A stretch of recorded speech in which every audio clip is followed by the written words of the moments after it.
ፈተናዬ ቢበዛብኝም የሐዘኔ ማብቂያው ቢረግም አምላክ ባንተ ታሪክ ይሆናል። የደስታ ቀን ለኔም ይመጣል። አንተ አትሳሳትም በስራ ፍጹምና መልካም አባት ነህ። እስከሚሆን ድረስ ተራዬ እጠብቅሃለሁ ጌታዬ።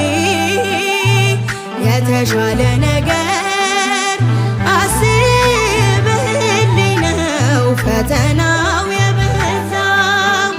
ነገ መልካም ቀን ያለው በዚህም አምናለሁ።